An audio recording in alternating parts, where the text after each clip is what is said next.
Olá! Sejam bem-vindos e bem-vindas ao nosso podcast Foco no Imobiliário. Eu sou Fátima Hang e estou aqui com meus amigos Giovano Rossetti, Mônica Recepucci e hoje vamos falar de um tema que afeta a vida de muitas pessoas: o contrato de locação de imóveis. Vamos entender as diferenças cruciais que existem entre os contratos de locação com prazo inferior, igual e superior a 30 meses. Além disso, vamos falar sobre as garantias locatícias, que protegem tanto o locatário quanto o locador. Então, fiquem aqui conosco. Mônica, a Lei 8.245 de 91, ela trata com regras diferentes os contratos de locação com prazos diferentes. Fala um pouquinho para a gente sobre isso. Claro! Primeiramente, eu gostaria de cumprimentar todos vocês. É um prazer estar aqui novamente no Foco no Imobiliário Podcast, o podcast do setor imobiliário, não é mesmo, Fátima? Isso. Então, hoje, como a Fátima falou, né, esse tema é super relevante e ele traz realmente muitas dúvidas, tá? Tanto para o locador quanto para o locatário, as imobiliárias em geral, com relação aos prazos do contrato de locação. Então, nesse bate-papo aqui de hoje, eu vou trazer algumas informações sobre o contrato de locação que é feito por prazo inferior a 30 meses. Então, como a Fátima mencionou, né, a lei do inquilinato, ela traz esse 30 meses como se fosse ali um prazo padrão. Mas é muito importante que a gente tenha em mente, né, Fátima e Giovano, que esse prazo não é um prazo legal engessado, né? A lei ali, ela colocou 30 meses como um prazo padrão do contrato de locação por considerar que esse prazo, ele dá segurança jurídica tanto para o locador quanto para o locatário por causa do tempo.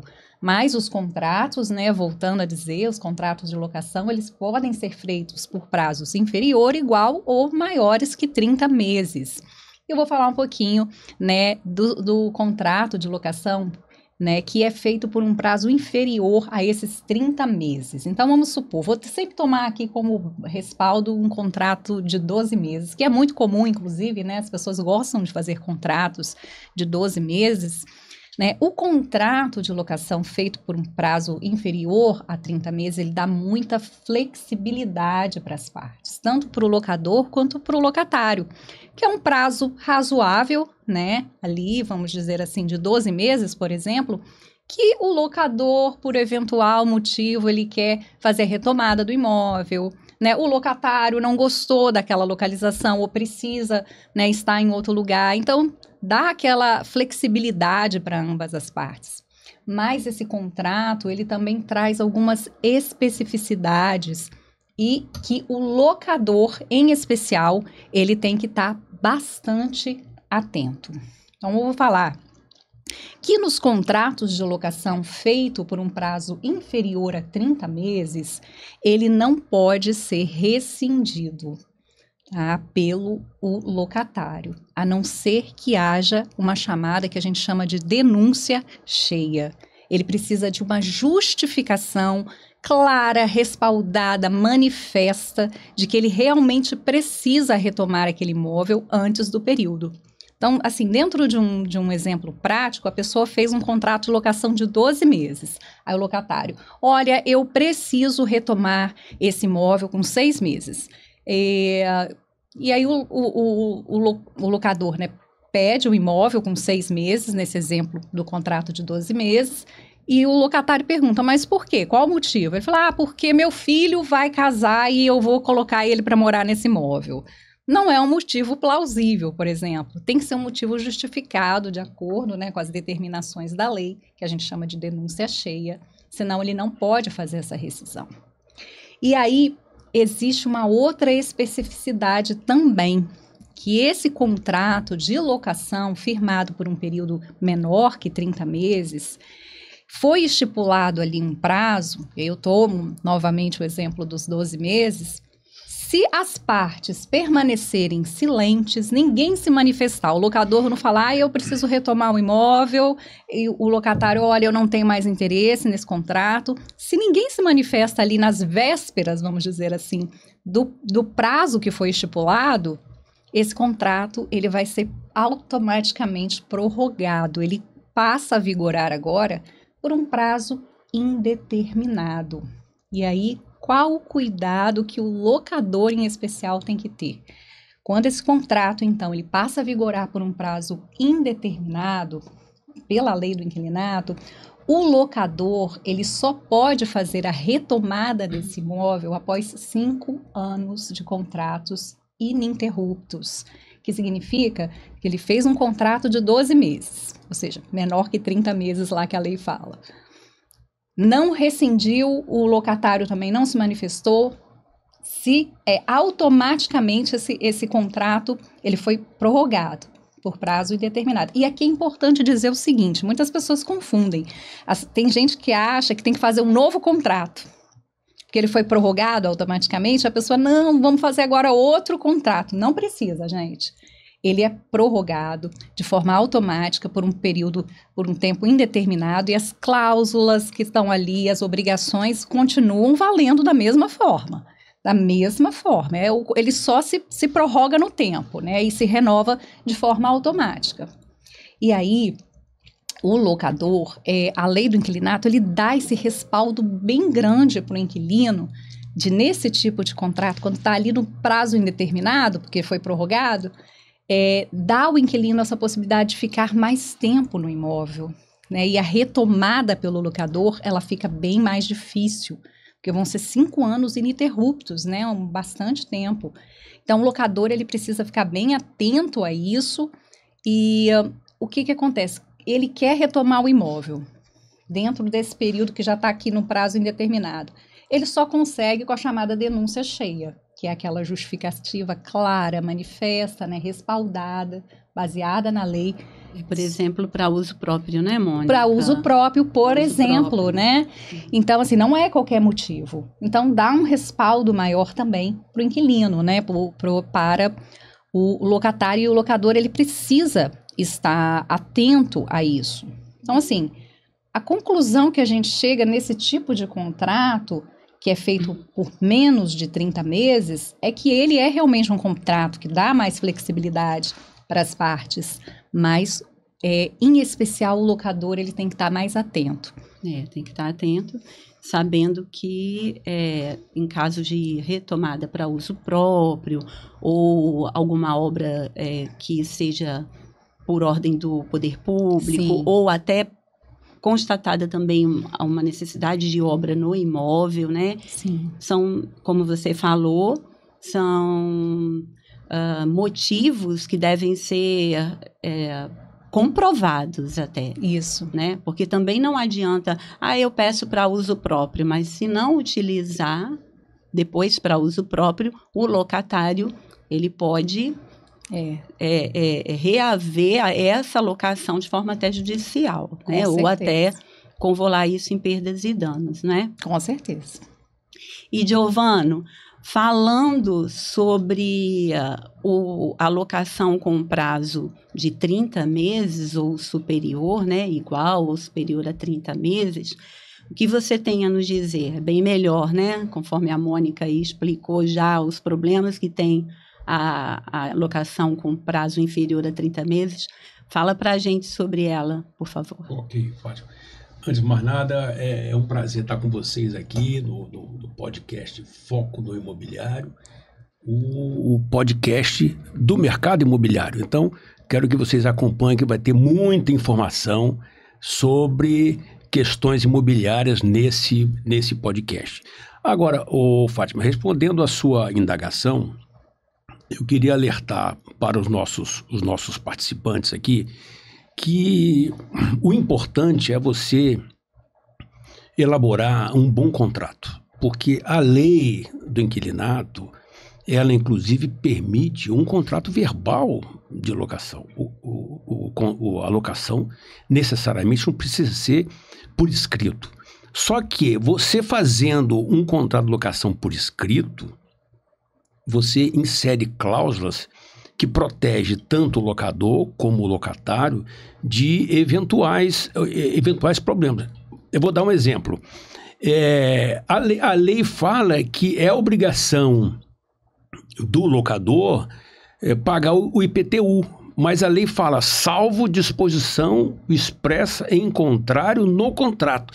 Então, o contrato ele já reverte essa obrigação do locador para o locatário. Se a pessoa fizer um contrato e não disser nada, que o locatário é obrigado a pagar o IPTU, por exemplo, aí fica a obrigação do locador pagar o IPTU. Então, por isso que é importante fazer o contrato. Você quer ver outra questão importante de fazer o contrato? É a questão da multa. A lei não fala da multa por inadimplência do aluguel. Uhum. A lei fala que tem que pagar pontualmente o aluguel até o 6º dia útil subsequente ao vencido. Quem vai falar na questão da multa por inadimplência é o contrato, né? Que, em regra, são 10%. Né? Agora, isso também não é taxativo. A pessoa pode colocar 8%, 5%, 3%. Né? O teto seria o 10%. Até mesmo uma questão da lei da usura, que é o decreto do Getúlio Vargas de 34, que ainda está em vigor, a lei de usura. Bom, mas quanto à questão da locação de prazo igual ou superior a 30 meses, isso é muito, muito importante frisar pelo seguinte, porque ao final do prazo de 30 meses, o locador, que é o proprietário do bem, em regra é o proprietário do bem, né, ele pode solicitar o imóvel, pode pedir o imóvel sem apresentar nenhum motivo, bem diferente do que a Mônica acabou de expressar, que o contrato inferior você tem que motivar seu pedido, você tem que ofertar os motivos por que você quer retomada do imóvel. Já o contrato igual ou superior a 30 meses, terminou o contrato, e nós estamos falando do contrato residencial. No contrato residencial, igual ou superior a 30 meses, terminou o prazo, você locador, pode solicitar a retomada do imóvel. Agora, uma coisa importante, se o contrato, por exemplo, termina no dia 30 de julho de 2025, por exemplo, o contrato terminou ali, o prazo ele fica para o prazo indeterminado.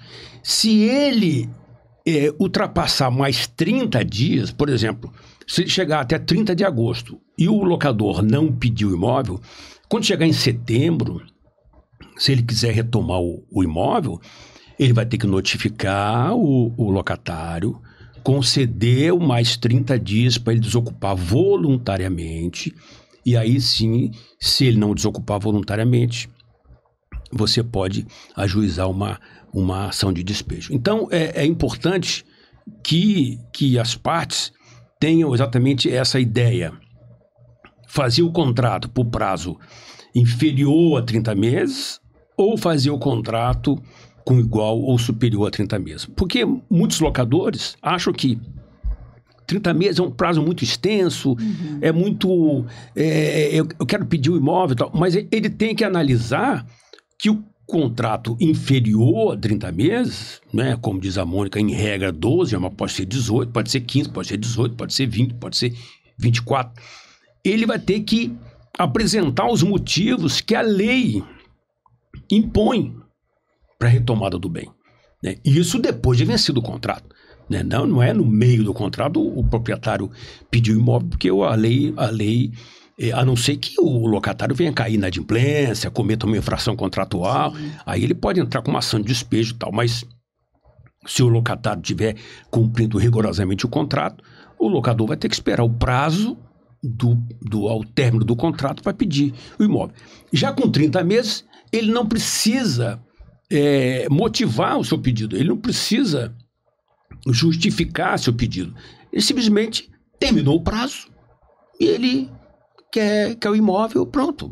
Então a lei veio com essa vertente para amenizar, regular o mercado, porque antes era uma lei assim, muito engessada, né? Dá muita proteção ao locatário, com pouca proteção ao locador. Então ela criou essa alternativa exatamente para poder ter mais fluidez no contrato de locação. Então, Fátima, em regra geral, é isso que as partes têm que ter em mente, né?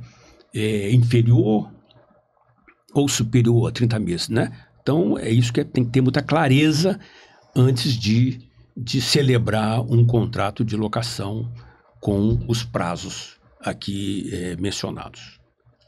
É muito importante, não é, Giovana e Mônica, que o locador e o locatário procurem se informar com relação aos seus direitos, com relação aos seus deveres, né?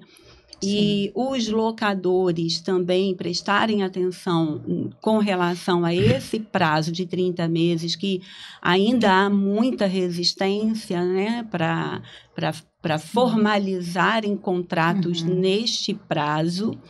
E é importante também que as imobiliárias tenham isso como norte, que possam dar aos locadores e que são seus clientes a segurança, dando a eles a informação necessária. Isso vai prevenir futuros litígios, futuros problemas e até que o locador seja pego de surpresa, achando que vai correr tudo bem ao final de uma locação que foi feita pelo prazo de 12 meses e, na verdade, né, ele pode ter um problema sério. Então, é importante isso. Olha só, é muito comum o locador falar assim, não, eu quero um contrato de 12 meses. Então, aquilo que você falou, o corretor imobiliário tem que orientar o cliente e falar, olha, tudo bem, você pode fazer o contrato de 12 meses, não há problema nenhum, né? Agora, tem consequências, né, do contrato de 12 meses. Ao final do contrato, para você pedir, você tem aqueles itens que a lei determina. Então, mas muitas vezes o locador fala, mas o imóvel é meu. Eu falo, sim, nós não estamos aqui discutindo a questão de direito de propriedade. Você, realmente, o imóvel é seu, não há problema nenhum. Agora, para retomar a lei que, né, que regula a matéria, ela impõe algumas restrições. Isso o senhor tem que saber, né? E muitas vezes o locador não tem essa ciência, essa completa ciência do prazo do contrato. Então, o corretor tem que ser bem claro, tem bem explícito e informar ele essas questões. Gente, agora nós vamos falar sobre o ponto que a gente diz que é assim, o ponto crucial, né?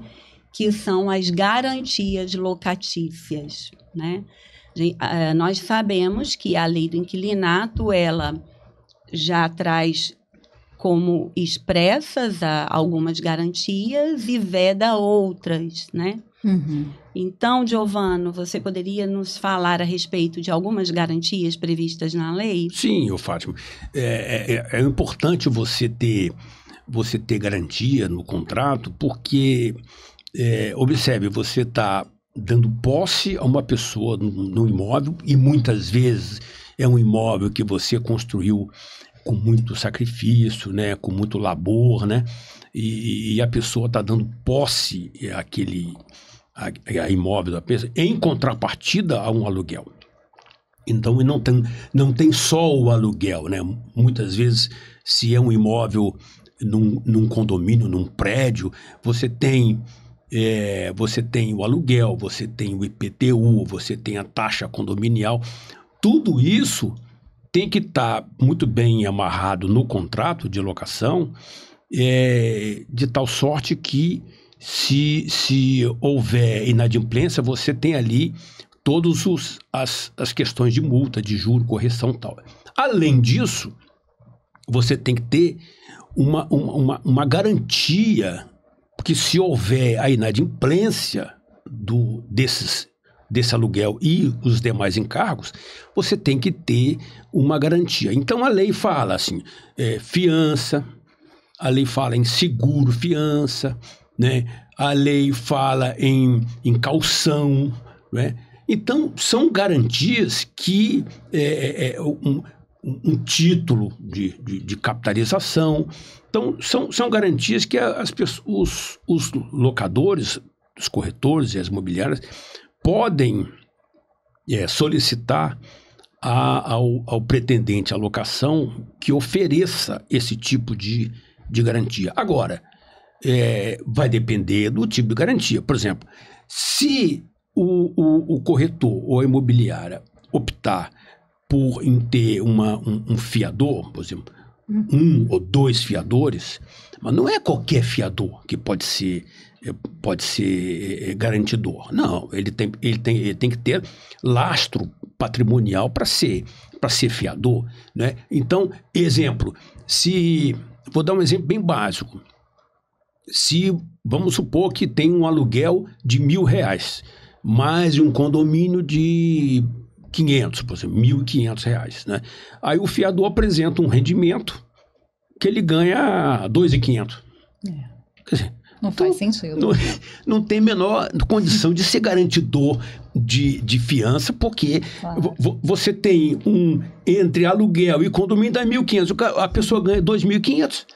Não tem condição de ser. Então, a questão da garantia, a pessoa tem que saber como vai se resguardar para efetivamente ter a garantia dessa locação. Não é qualquer garantia. Então, a caução, a lei fala em 3 aluguéis, né? Caução. O seguro-fiança, existem várias seguradoras que podem fazer seguro-fiança. O seguro-fiança é semelhante a um seguro de um veículo, é semelhante a um seguro de uma residência. A pessoa paga uma apólice e tal, tem lá a seguradora, assegura aquele contrato durante o prazo do contrato, assegura a questão do aluguel, condomínio, IPTU, tem todos esses detalhes que a pessoa tem que atentar, não é? Para fazer essa alocação. Agora, Fábio, a pessoa, se quiser também, ela pode fazer um contrato sem fiador, sem garantia nenhuma. Não é? Pode fazer. É um risco, né? Pode fazer, não há problema nenhum. Risco, não é? Porque a garantia ela vem para trazer segurança jurídica e financeira, né, para o locador. E, Mônica, nos contratos com prazo inferior a 30 meses, essas garantias também são as mesmas? Sim, é possível todos os tipos de garantia, né?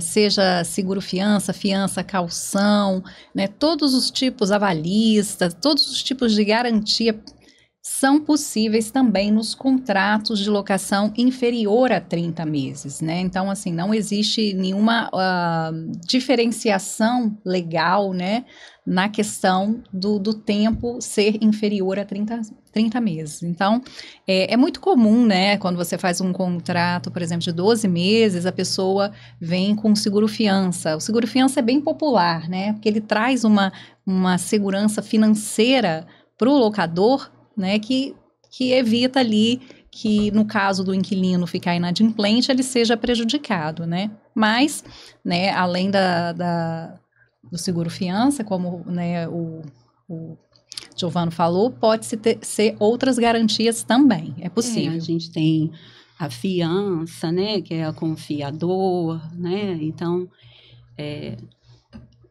são garantias que realmente para o locador são necessárias e eu vejo também para o locatário, porque se num determinado momento da vida aquele locatário ele fica desempregado, né? Ele tem algum problema de saúde, alguém da família tem algum problema de saúde e que isso venha a afetar a sua vida econômico-financeira, ele tem uma garantia ali que vai cobrir aquele inadimplemento dele que vai causar uma rescisão contratual. Perfeito. Né? Fátima. E isso evita, inclusive, Giovana, essas garantias, seguro-fiança, a caução, evita o despejo, porque tem ali garantido. Às Sim. vezes evita o despejo. É diferente do fiador. Exatamente. Diferente do fiador. Pegando só mais um gancho, por exemplo, se a gente centralizar na figura do fiador, né, do fiador, da pessoa física afiançando, olha como é que é relevante essa questão do prazo inferior ou superior a 30 meses. Uhum. O fiador, durante o prazo do contrato, ele não pode se eximir.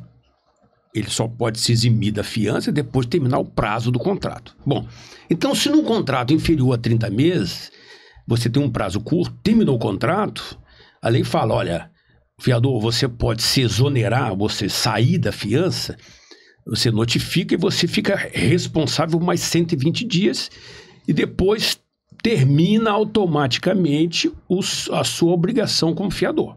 Isso num prazo já com o término fino, né? Então, se você tem um prazo de 12 meses, você terminou o prazo, e aí o fiador notifica o locador, fala, olha, eu não estou querendo mais ser fiador, eu fico mais responsável por 120 dias, acabou.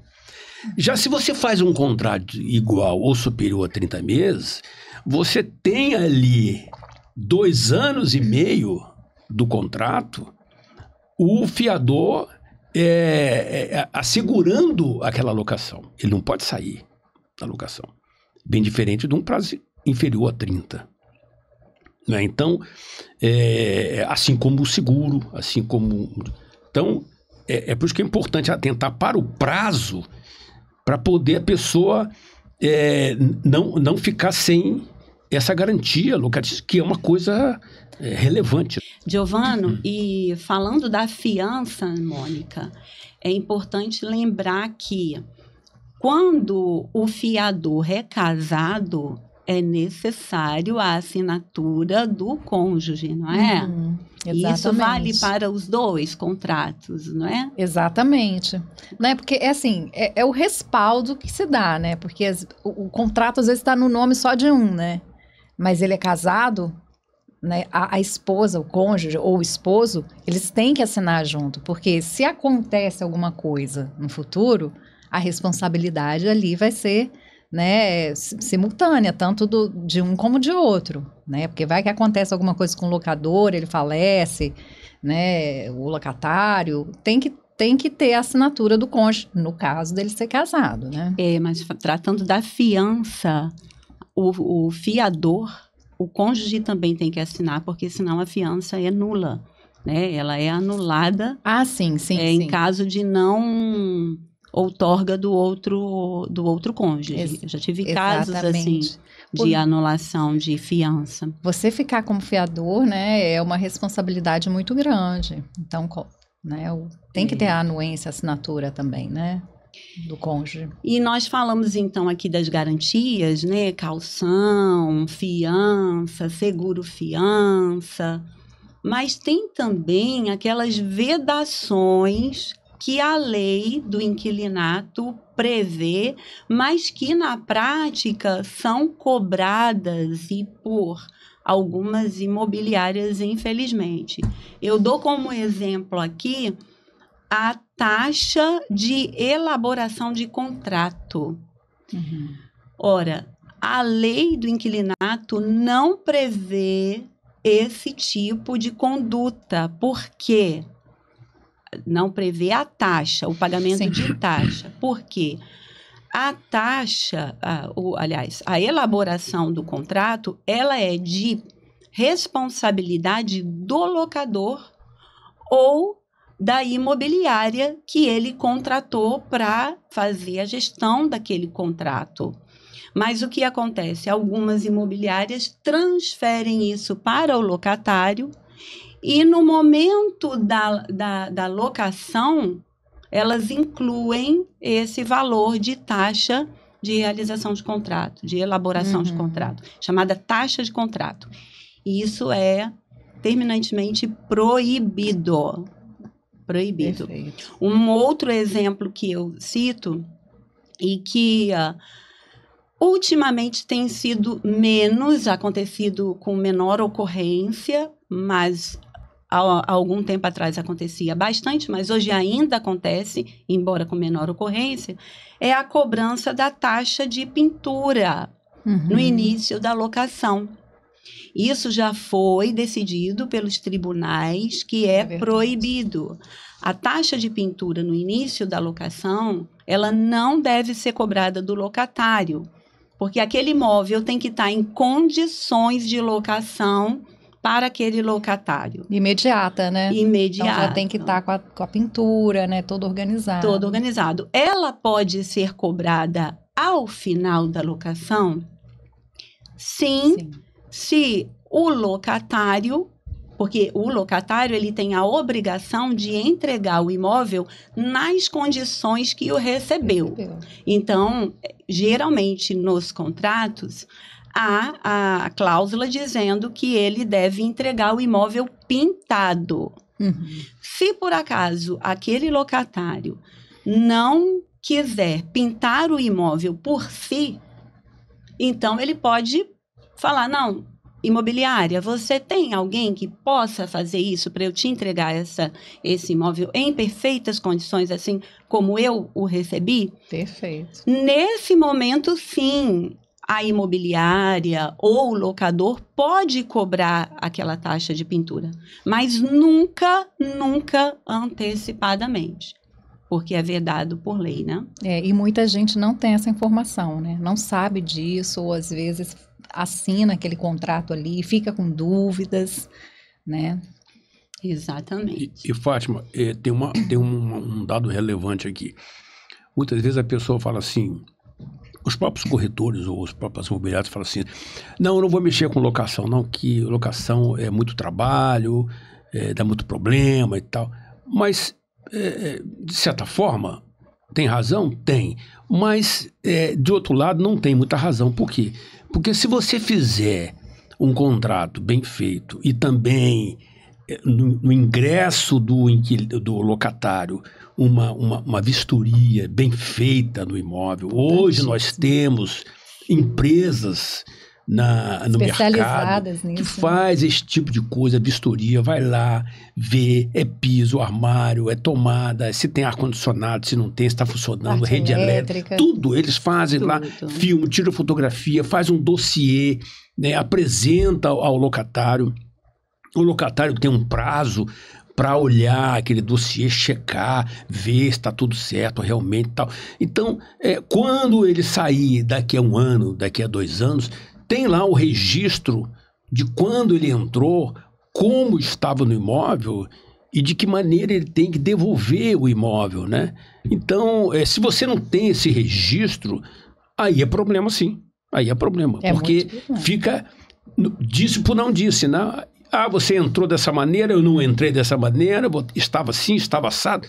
Aí começa a dar problema. Então, as pessoas têm que atentar que a locação, ele vai dar problema se você não adotar as cautelas necessárias para alugar o imóvel. Aí dá problema sim. Com certeza. Né?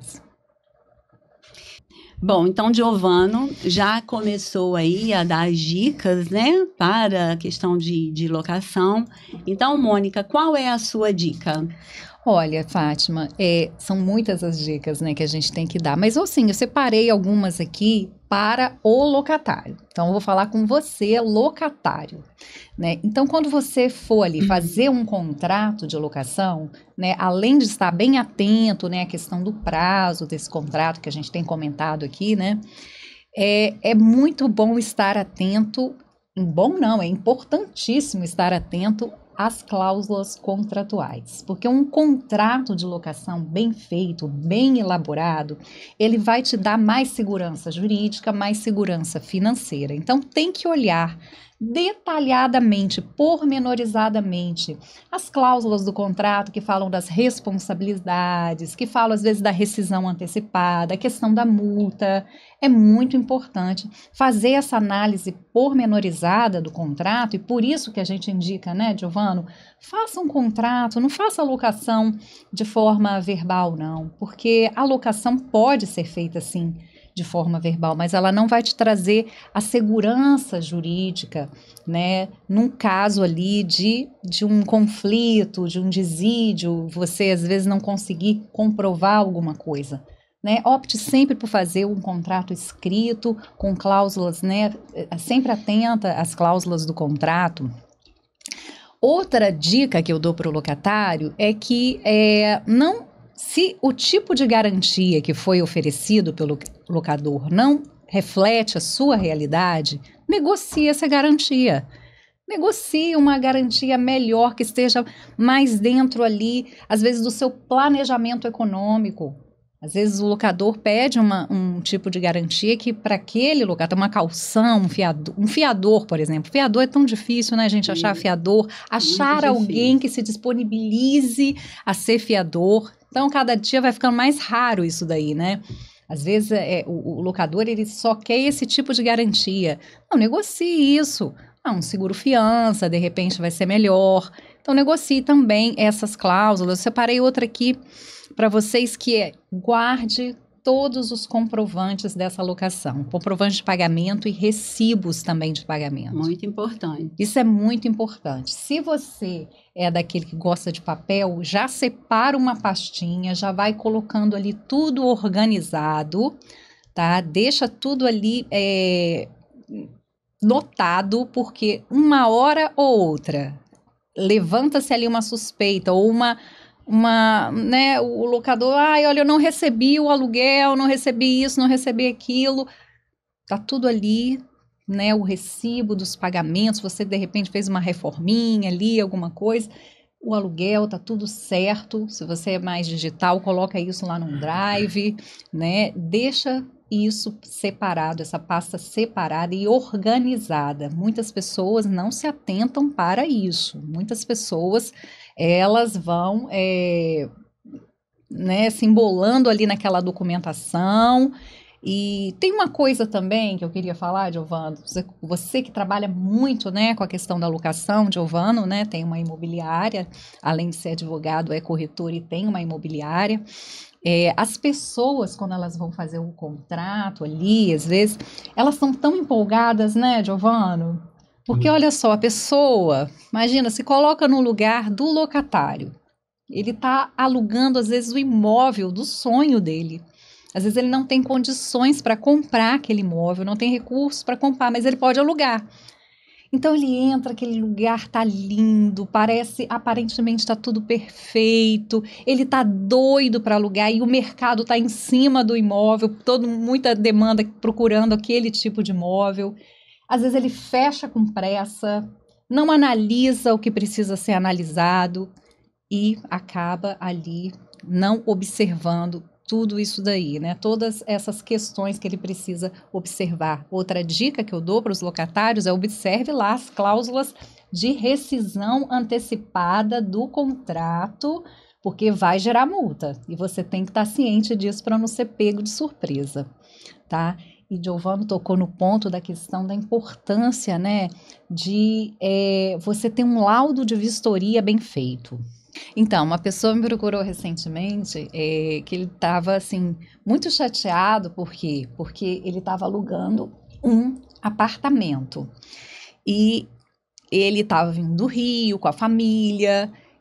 Ele cobrou o laudo de vistoria deles. E a imobiliária falou assim: não se preocupa com isso não, pode vir, vem com a sua família, entra, tá ficando pronto o laudo. Quer dizer, ele entrou no apartamento sem dar uma olhada no laudo de vistoria, entendeu? Como que estava o imóvel. E aí, quando ele chega com toda a família no imóvel, a parte elétrica do imóvel estava toda comprometida. Os ventiladores de teto não ligavam, a luz do banheiro estava o interruptor estava... Então, assim, ele ficou super chateado. Então, assim, teve um erro, aquele negócio da antecipação, né? Ele poderia ter batido o pé e falado assim, não, eu só entro depois que eu olhar o laudo de vistoria, aprovar, ver tudo direitinho, né? Porque depois dá muito mais trabalho, não é mesmo, Giovana? Exatamente. Quer dizer, a Mônica falou pro lado do locatário. E o locador também tem que ter muita cautela, Sim. porque a pessoa, ela está liberando o imóvel dela para uma pessoa residir por um determinado tempo. Seja 12 meses, seja 18, seja 30 meses. E a pessoa tem que saber quem é essa pessoa que vai morar nesse imóvel, né? Hoje você tem condições de saber pelo nome da pessoa, CPF e tal. Tem condição de saber. Você pesquisa, faz uma diligência, né? Que tem um nome... a due diligence. Due diligence. Faz uma diligência dessa pessoa nos portais, né? Entra no TJ, entra na Receita, entra na Receita Municipal, Estadual, Federal, saber se a pessoa tem algum problema, né? Então, tudo isso é importante, a pessoa saber quem ele vai colocar o imóvel. Você já pensou se ele aluga sem essas cautelas, daqui a pouco essa pessoa está lá nesse imóvel e é uma pessoa, de repente, que está com um problema aí na justiça, aquela coisa toda e tal. Então, o locador fica assim, o locador pode ser chamado pela autoridade e perguntar, escuta, Sim. Como é que você alugou esse imóvel para essa pessoa? Essa pessoa ela é uma pessoa que está sendo processada né? Criminalmente e tal. Então, o locador, ele tem que fazer toda essa varredura, e se o imóvel estiver numa imobiliária, exigir que a imobiliária faça essa varredura para ele ter esse dossiê, que fala, olha, na época que eu aluguei, essa pessoa não tinha problema. Na época que eu aluguei, não tinha problema. Agora, durante a locação, ele vai ter problema. Mas o que eu posso fazer? Não tem bola de cristal. Inclusive, Giovano, você falou em um ponto muito importante, porque em se tratando de condomínios, se o locador não fez essa pesquisa prévia desse locatário, esse locatário pode gerar problemas no condomínio, e aí já gera para toda uma coletividade. Então, essa pesquisa de locatários, né, Mônica? Sim. É muito importante. Muito importante. Ô, Fátima, por exemplo, na questão do prédio, ele tem que dar ciência à convenção do condomínio, dar ciência ao regimento interno do condomínio. O locatário ele tem que ter essa ciência. Inclusive expressar a ciência, tomei ciência tal, dá um prazo para ele. E se vier alguma reclamação, você fala, você tinha ciência da convenção e do regimento interno, porque eu disponibilizei. Então, esse tipo de coisa aí, que você está sendo agora multado por problema de barulho, problema outro, vários tipos de problema, isso aí é sua responsabilidade, você vai ter que arcar com isso. Pode até recair para o locador, que ele é o proprietário, mas depois o locatário pode acionar depois o inquilino, né, o locatário, para pagar esse tipo de coisa. Então, isso é extremamente importante quando você faz essa locação do imóvel e de tal sorte que a pessoa tem que fazer esse tipo de coisa e não ser alugar de maneira assodada, rápido, sem cautela. Isso fatalmente vai dar problema. E eu deixo aqui como dica para o locador também preparar o imóvel para a locação. Pinte o imóvel, faça reparos no imóvel, deixe-o limpo e atraente, porque isso vai impactar na locação e no valor do aluguel. Excelente observação. Exato. Inclusive, Fátima, né, como proprietária de imobiliária também, né, além de ser advogada, corretora também é proprietária de imobiliária. Você deve dar essas dicas, né, Fátima, para o pessoal que vai alugar, né? Porque às vezes a gente chega para fazer fotos de um apartamento, Mônica, de uma casa e não está pintada. Quando está mobiliada, por vezes os móveis não estão bem conservados e o locador não quer tirar dali. Então, é necessário deixar o imóvel atraente, bonito, para que ele seja um imóvel que mereça o valor do aluguel que aquele locador está almejando, né? Então, isso é importante. Perfeito. A outra dica que fica é realmente com relação à vistoria, que Giovano também falou. Essa vistoria, ela é necessária no início da locação e ao final da locação, com fotos e vídeos, não é, Giovano? Sim. Porque isso vai ajudar a detectar se houve danos no imóvel causados por aquele inquilino, por aquele locatário. E isso, ao final da locação, é muito importante. E uma outra dica é, se não se sentir preparado para fazer a gestão do seu aluguel, contrate uma imobiliária.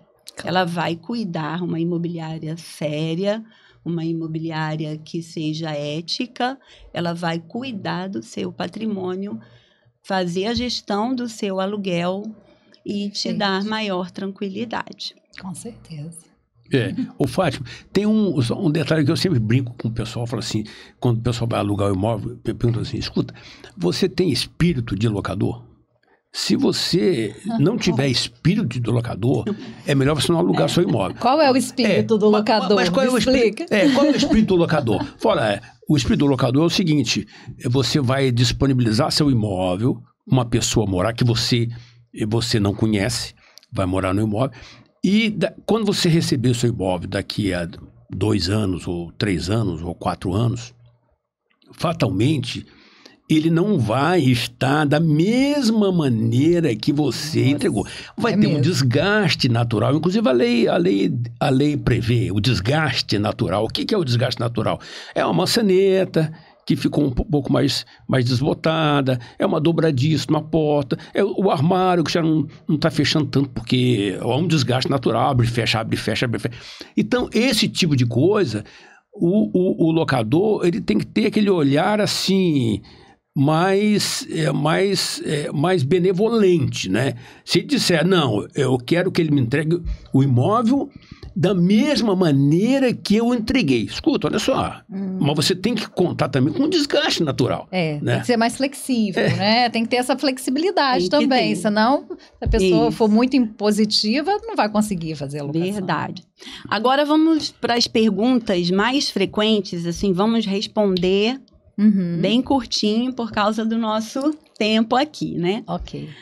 Mas olha só, Mônica, uma das perguntas que são recorrentes é: posso pedir seguro fiança em um contrato de locação de 24 meses? Perfeitamente que sim, pode sim, né? Inclusive, comentei, né, um tempinho atrás, mais no começo do podcast, que mesmo que o contrato seja feito por prazo inferior, né, a 30 meses, cabe ali qualquer tipo de garantia, inclusive o seguro fiança. Giovano, o que acontece se eu desistir do imóvel antes do fim do contrato de 30 meses? Isso. Para o locatário, isso deve constar também no contrato, vai ter a multa de entrega do imóvel. Existe 2 tipos de multa. A multa por infração às cláusulas do contrato, né, e a multa por entrega antecipada do imóvel. Então, exemplo, se o imóvel são 30 meses e ele usou 20, ele vai pagar multa por entrega do imóvel proporcional aos 10 meses restantes, né, e não pelo tempo total do contrato. Então, o locatário pode entregar o imóvel desde que pague a multa proporcional ao tempo restante do contrato.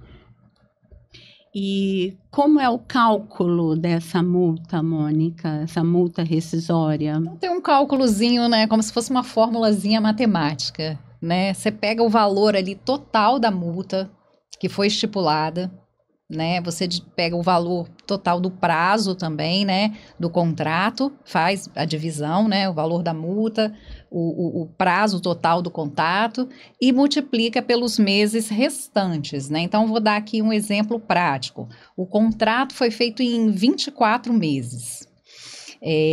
O valor total da multa que foi estipulada é 24 mil, né? Então, você pega o valor ali de 24 mil, divide pelo número de meses do contrato, 24 meses, né? Vão ser aí 12 meses. Aí, se você pega 24 divide por 24, vai dar 1.000, né? Sim.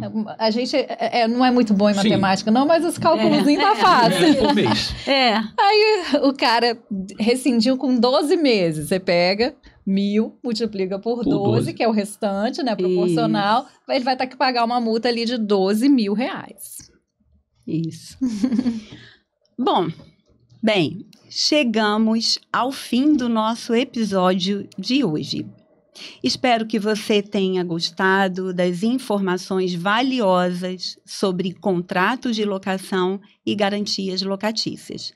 Lembre-se sempre da importância de conhecer seus direitos e seus deveres, seja você locatário ou locador.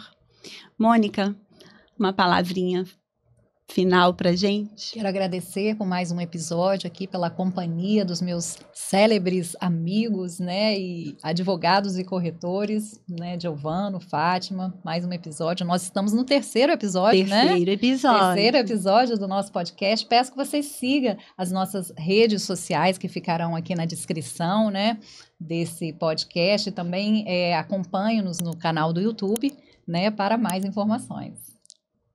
Giovano, considerações finais. Quero agradecer a você, Fátima, quero agradecer a Mônica pela companhia na participação desse podcast e eu espero que nós estamos trazendo para o pessoal que está nos assistindo informações que serão úteis para o seu negócio, tanto na locação como na compra e venda, como nós já trouxemos num podcast anterior. Espero que seja úteis para vocês e sigam, acompanhem, que nós vamos trazer mais temas relevantes para o mercado imobiliário. Eu quero agradecer a você, Giovano, a você, Mônica. É sempre um prazer imenso estar aqui com vocês, fazer parte desse podcast com vocês.